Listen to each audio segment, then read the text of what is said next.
Hello everyone, उम्मीद करते हैं सब बहुत बहुत अच्छे होंगे। हमने जो अपना सेशन स्टार्ट किया है फॉर सितंबर 2020 एग्ज़ाम, उसमें आज हम लोग बिजनेस मैथमेटिक्स डील करने वाले हैं। ये सारे क्वेश्चन तुम लोग के इंस्टीट्यूट के मैट के ही हैं, या कह लो इंस्टीट्यूट ने अलग से प्रोवाइड किए हुए हैं फॉर प्रैक्टिस पर्पस। तो एग्जाम पॉइंट ऑफ व्यू से क्वेश्चंस बहुत रेलेवेंट है। चलो हम लोग स्टार्ट करते हैं हमारा पहला क्वेश्चन। पहला क्वेश्चन है हमारा, two numbers are in the ratio 5:7। If the sum of the number is 192 then the greater number is. देखो दो नंबर का रेशियो दिया हुआ है 5:7, तो हम लोग पहले नंबर को क्या अज्यूम कर ले, एक्स अज्यूम कर सकते हैं। तो अगर हम नंबर को एक्स अज्यूम कर रहे हैं तो पहला नंबर हो गया 5x और दूसरा नंबर हो गया 7x। कह रहा है इन दोनों का सम कितना है बेटा, 192 है। मतलब 5x + 7x is equal to 192 है ना, और 12x इज इक्वल टू 192 और x इज इक्वल टू 16 आएगा। ठीक है, तो अब जब तुम्हारे पास नंबर 16 आ गया, हमसे ग्रेटर नंबर पूछा है, तो 5 को 16 से मल्टीप्लाई करो, 7 को 16 से मल्टीप्लाई करो। देखो ग्रेटर नंबर कौन सा आएगा, 7 × 16 आएगा 112। दैट इज आंसर हो जाएगा A 112। ठीक है। Second, x varies inversely as y and if x is equal to 3 then y is equal to 4। if y is equal to 6 then the value of x is। देखो सबसे पहले बोला है कि x और y के बीच में किस तरह का रिलेशन है, इन्वर्स रिलेशन है। तो x इन्वर्स y ये बोला है। ठीक है, बोला है कि अगर x की वैल्यू 3 है तो y की वैल्यू 4 है, और अगर इन्वर्स रिलेशन होता है ना तो हम लोग मल्टीप्लाई करते हैं। तो आंसर कितना हो जाएगा, 4 × 3 दैट इज 12। अब कह रहा है y 6 दिया है, x नहीं दिया है, x नहीं दिया है, y दिया है, तो x इन्वर्स 1/6। ठीक है, और ये भी कितने के बराबर आना चाहिए, 12 के ही बराबर आना चाहिए, क्योंकि पहले क्वेश्चन से बता दिया ना कि इन दोनों का रिलेशन कैसा है, 12 का रिलेशन है। तो अभी भी x और y के बीच का मल्टीप्लाई कितना होना चाहिए, 12 होना चाहिए। तो अगर y 6 है और टोटल हमें 12 चाहिए, तो x कितना हो जाएगा, 2। 6 × 2 = 12। तो answer will be C 2। Clear है। नेक्स्ट कह रहा है a sum will be doubled itself at a simple interest per annum in 8 year, the simple interest is. अब देखो कह रहा है कि जितना पैसा तुमने लगाया है वो डबल हो जाएगा कितने साल में, 8 साल में। तो अगर लेट्स से प्रिंसिपल 100 है तो इंटरेस्ट भी कितना होगा, 100, तभी तो डबल होगा। हमने 100 रुपये लगाए और आज के टाइम पे वो कितना हो गया, 200 रुपये। तो हमसे रेट ऑफ इंटरेस्ट पूछ रहा है कि किस रेट पे हम लगाएं कि 8 साल में मेरा पैसा डबल हो जाएगा। फॉर्मूला आप लोगों को पता ही है सिंपल इंटरेस्ट का, principal into rate into time divided by 100। Simple interest कितना था बेटा, 100 था। प्रिंसिपल हमने कितना माना, 100। रेट हमारे पास दिया नहीं है, और टाइम कितना दिया हुआ है, 8 साल, डिवाइडेड बाय 12। ठीक, इसको सॉल्व करोगे तो r की वैल्यू आ जाएगी 12.5%। इसको सॉल्व करेंगे तो 100 कट जाएगा, और r इज इक्वल टू कितना हो जाएगा, 100/8। तो आंसर हो जाएगा 12.5%। क्लियर है। देखो कह रहा है if x - 1 x + 1 2x + 1 are in arithmetic progression then the value of x is. देखो AP मतलब क्या होता है बेटा, जहाँ पे जो फर्स्ट टर्म है उसको हम लोग A कहते हैं। A मतलब हो गया फर्स्ट टर्म।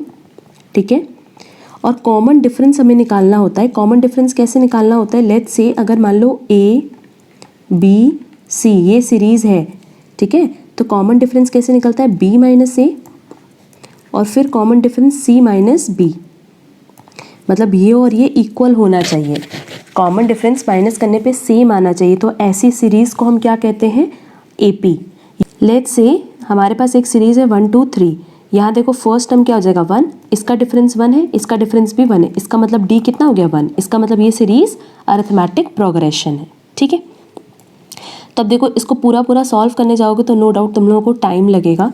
तो शॉर्ट ट्रिक क्या है कि ये जो तुम्हारे पास 4 ऑप्शन दिया हुआ है, इन्हीं ऑप्शंस को इसमें वैल्यूज़ पुट करो, और अगर D कॉमन आ रहा है इसका मतलब वही आंसर होगा। जैसे -2 है तो पहला हो जाएगा -2, हमने x की जगह क्या रखा है, -2 रखा है। ठीक है, सीरीज़ में हमने x की जगह सीधे सीधे -2 रख दिया, तो इसको सॉल्व करो, ये हो जाएगा -3, ये हो जाएगा -1, और ये कितना हो जाएगा, -1। अब देखो क्या कॉमन डिफरेंस सेम आ रहा है, नहीं आ रहा है, इसका मतलब A आंसर नहीं होगा। अब 0 पुट करते हैं तो ये हो जाएगा 0 - 1 0 + 1 और 0 + 3 -1 1 3। देखो D क्या हो जाएगा, 1 - - +1 2, फिर इसका अगर डी निकालेंगे तो 3 - 1 दैट इज़ 2। इसका मतलब यहाँ हमारा कॉमन डिफरेंस क्या है बेटा, सेम है। और अगर कॉमन डिफरेंस सेम है इसका मतलब ये सीरीज तुम्हारी अरिथमेटिक प्रोग्रेशन की है। तो आंसर हो जाएगा बी 0। क्लियर है। नेक्स्ट देखो कह रहा था 8 टर्म ऑफ सीरीज इतना इज। अब देखो ये सीरीज अरिथमेटिक प्रोग्रेशन में तो नहीं है, अरिथमेटिक प्रोग्रेशन में तो ये चीज़ नहीं दिख रही है मेरे को, क्योंकि अरिथमेटिक प्रोग्रेशन मतलब दिस माइनस दिस करते और दिस माइनस दिस करते तो सेम आता है ना। तो इसमें हम चेक कर लेते कि क्या ये जीपी है, और जीपी के लिए भी फर्स्ट टर्म क्या होगा 256, बट जो डिफरेंस है ना उसको हम लोग आर से डिनोट करते हैं। और वो आर कैसे निकालते हैं, देखो अगर मान लो ए बी सी है ना तो हम लोग लिखते B by A C by B इस तरीके से, ठीक है। तो यहाँ पे देखो आर क्या हो जाएगा 128/256। क्लियर। यहाँ पे ये तो ये आ जाएगा 1/2। अब फिर दूसरे वाले से निकालो 64/128, तो ये भी 1/2। इसका मतलब ये सीरीज़ किस में है, ज्योमेट्रिक मीन में। और ज्योमेट्रिक मीन का सीधे सीधे फॉर्मूला क्या होता है बेटा, फॉर्मूला होता है ए r⁻n-1। ए कितना है 256, आर अभी तुम लोग निकाले हो 1/2, एन कितना है 8 टर्म 8 - 1। अब इसको सीधे सीधे कैलकुलेटर पे सॉल्व कर लो, आंसर आ जाएगा A2। If 2⁻x-1 plus 2⁻x+1 is equal to 80 then the value of x is. अब देखो अगर हम लोग x की वैल्यू फाइंड आउट करना है तो हम लोग क्या करेंगे, यहाँ पे भी ऑप्शन यूज़ करेंगे। अगर ऑप्शन से करोगे तो सिंपली सॉल्व हो जाएगा। मान लो पहला हम लोग ऑप्शन ले रहे हैं 8, तो ये हो गया 8 - 1 प्लस 2 8 + 1। ये किसके बराबर आना चाहिए, अगर ये 80 के बराबर आ रहा है इसका मतलब हमारा आंसर 8 हो जाएगा। देखो 2⁻7 प्लस 2⁻9। अगर हम लोग 2⁻9 की बात करें तो ये सीधे सीधे कितना आ जाएगा, यही वैल्यू आ जाएगी 512। ये खुद की वैल्यू अकेले आ जाएगी, 2⁻9 की वैल्यू आ जाएगी 512। तो इसका मतलब आंसर 8 तो नहीं होगा, क्योंकि 80 से तो बहुत ज़्यादा हो गया वो। 8 नहीं हो सकता, 10 भी नहीं हो सकता। अब हम लोग क्या चेक करेंगे, 4 या 5। 4 भी चेक कर लो, 4 - 1 प्लस 2⁻4 + 1, ये हो जाएगा 2⁻3 और ये हो जाएगा 5। 2 2 4 4 2 8, और ये कितना हो जाएगा 2 2 4 4 2 8 8 2 16 16 2 32। ये देखो कितना आ रहा है 40 आ रहा है, ठीक है। और आंसर कितना आना है 80। इसका मतलब आंसर क्या हो जाएगा C 5। 5 भी चेक कर लो, 2⁻5 - 1 प्लस 2⁻5 + 1, तो ये हो जाएगा 2⁻4 और ये हो जाएगा 2⁻6। इसको सॉल्व करोगे तो आंसर आ जाएगा 80, ठीक है। तो आंसर क्या हो जाएगा C 5। नेक्स्ट देखो कह रहा है if A and B be the roots of equation this and then the value of 2AB is. देखो सिंपली हमसे क्या पूछा है, 2AB पूछा है। और रूट्स के केस में होता क्या है, ये AB या अल्फा बीटा जो भी ले लो। रूट्स की अगर हम बात करें तो हम अल्फा प्लस बीटा समेशन की वैल्यू निकालते हैं तो -B/A होता है, और अल्फा इंटू बीटा अगर निकालते हैं तो उसकी वैल्यू होती है C/A, ठीक है। हमें क्या बोला है, A और B मल्टीप्लाई करके निकालना है, तो सीधे हम लोग क्या रख दें, C/A रख दें। रखो C/A।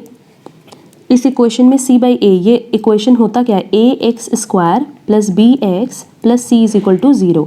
इसका मतलब C कितना है 3, ठीक है। तो AB = C/A। C कितना है बेटा -3 और A कितना है 2, ठीक है। तो AB की वैल्यू कितनी आ गई -3/2, और हमसे क्या बोला है 2AB निकालना है, तो 2 × -3/2, 2 2 कट जाएगा, आंसर हो जाएगा -3 दैट इज D। क्लियर है।